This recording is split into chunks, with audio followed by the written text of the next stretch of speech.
This is a podcast that seeks justice. Justice for the lives stolen by those in society that hide amongst us every day. Hidden in our towns, cities, and countrysides, the places that we work, and sometimes in our very own homes. This is Hidden Killers. Welcome to the podcast. I'm Tony Brewski. Be sure to press subscribe wherever you download podcasts so you don't miss any of our discussions on the cases that we are following. Today we're talking about the Bryan Kohberger murder case and the Idaho 4 that were murdered with Kate Wallinga, forensic psychologist and host of the Ignorance Was Bliss podcast. Kate, thanks for joining us.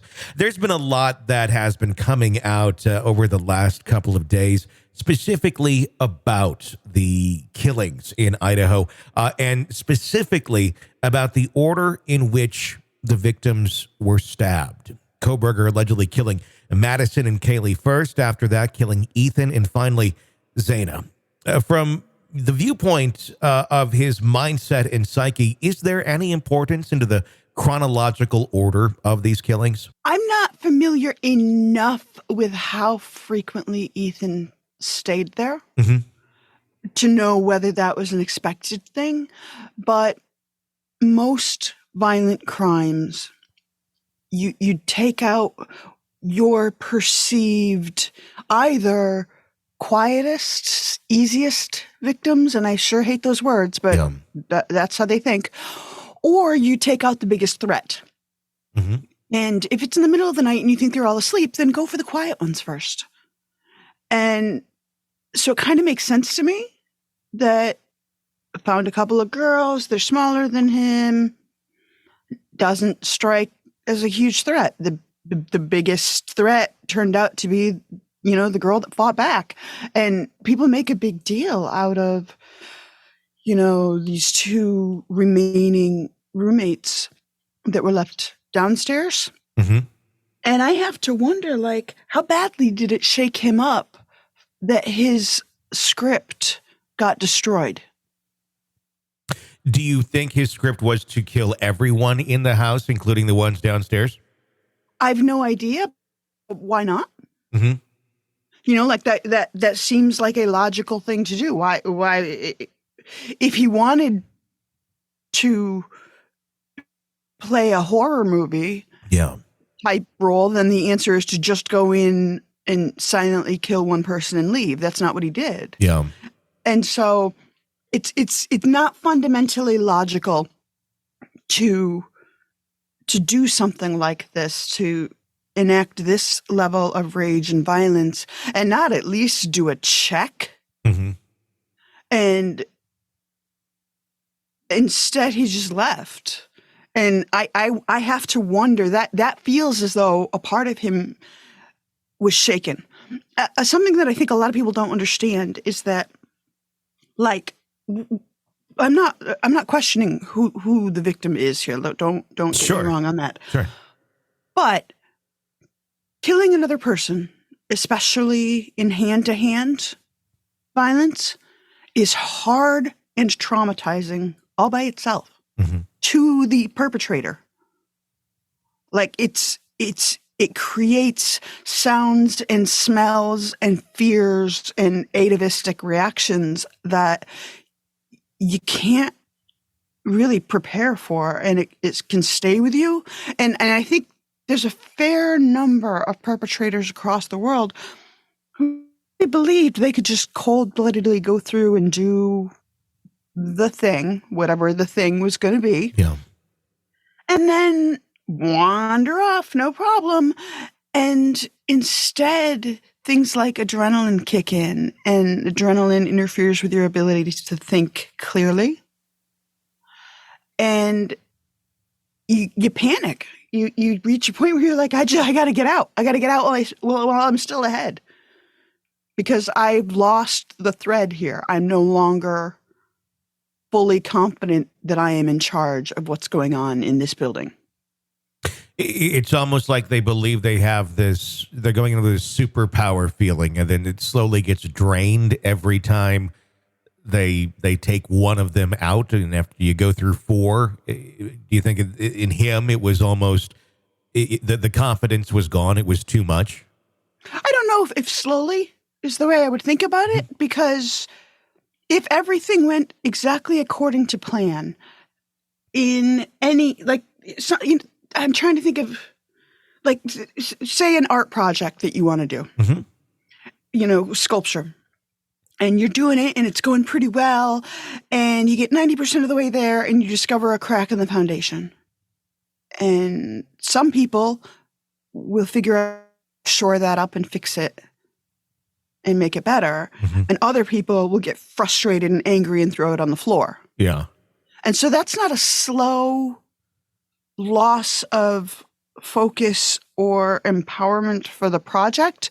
That's a difference in how you cope with the situation.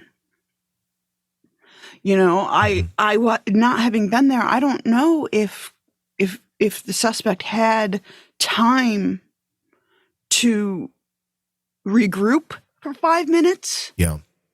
And to think, or if he had entered into a full panic state. But the point is, it's not like, at number 1, I have 100% energy, and after that, I have 75% energy and in a steady decline.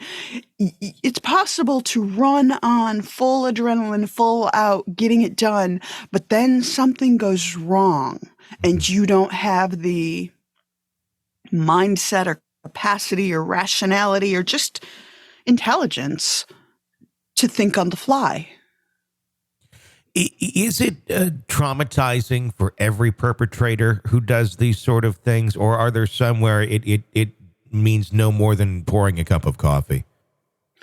I think trauma means different things to different people. So it's not all PTSD trauma like we think of for veterans or victims of violence, although it can be.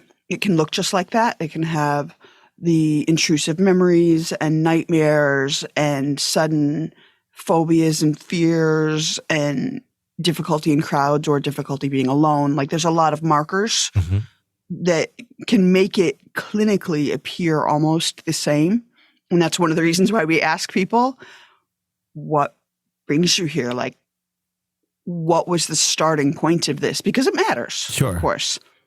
Which side of the knife were you on? That kind of thing. Yeah. So sometimes it looks almost indistinguishable. Other times it's more like a bruise or a scar to the ego. There are we all knew that kid. I might have been that kid. I don't know. I hope not. But I might have been that kid in elementary school who got mad if I didn't get 100% on a spelling test and just would kind of fall apart. Yeah. And I was never a fall apart kid on the outside, just based on my personality. I've always had a little bit more of a poker face. But I can picture, I'm not going to name names, but I can picture kids that were in school with me where I would be like, dude, it's a B. Yeah. You're doing fine. But they couldn't, the slightest indication that they're not perfect or that their plan is not going perfectly can just knock them off their foundation. And that's not an emotional feeling in the same way for everybody. But for me, again, because it's the best reference I can give, I don't especially care when I get things wrong. I get things wrong all the time. If it's something really important, like having to do with my work or my parenting or that kind of thing, then I make extra careful that I've gone through it several times and I have, crossed all the T's and dotted all the I's and really just been clear to protect myself from error. But there are other times where you're at the grocery store and you grab the wrong kind of milk. Sure. Or something like that. And that kind of screw up, when I stutter, when I drop something, whatever, that doesn't bother me so much. It's just there's the thing you got to deal with now. It is what it is. There are other people for whom that kind of error, that kind of blow to the ego is harder for them to cope with than if they had like a hard breakup. Sure. Is that something that is instilled like in childhood and the parenting that you received of expectations of behavior and performance, or is that something that comes more so it's just in your DNA and that's just how you function? I don't believe in nature versus nurture. I think it's both. It's always both. Okay. I think that one of the reasons that I don't believe in it is that it's not so much with the nurture part, with how your parents are raised. It honestly doesn't matter as much how you raise your children, what words you say, how it's done. It matters how the child perceives it. Mm-hmm. And you only have so much control over that. Sure. And there's a lot of times where you'll hear perpetrators from a large family, for instance, and there's no other violence in the family. Yeah. They all had the same excellent or the same terrible parents, and there's no other violence in the family. Why is that? Well, it's because something about this one kid's perception of their childhood is different. That's interesting. That's a really interesting way of looking at it. I mean, I guess an analogy would be every child would be, okay, picture different types of paper that you can write on, from toilet paper to cardboard. And you take that same marker and you mark the same mark on each one of them. One of them, strong, it holds up, it's right there. Go to the toilet paper, it bleeds right through and literally breaks the paper. Everybody has a different level of which they will take that sort of criticism or parenting or whatever you want to call it, or input, and the way it affects them is very different, even though it's the exact same thing with all said forms of paper. Exactly. And human memory is terrible. Mm-hmm. I can speak to it myself. My husband and I used to live on a busy intersection directly across from the hospital. And so there were a lot of either hit and runs or fairly low speed, but definitely car accidents. Mm-hmm. And this is the point where we just got used to, we always kept one phone on the windowsill overlooking there so that we could try to call as soon as we heard the inevitable sound of the crash that happened. And it was not this is not like a daily thing, let me be clear, but maybe once a month, twice a month, something. It was often enough that we had a plan in place about how do you cope with it. And it was not uncommon in that maybe a quarter of the time where the police would say, what color was the car that drove away? And my husband would say with full certainty and confidence, red. And I'd be like, no, it was black. And I mean, here's a case where we're not lying. Yeah. And there's no malice here or intention to complicate the situation.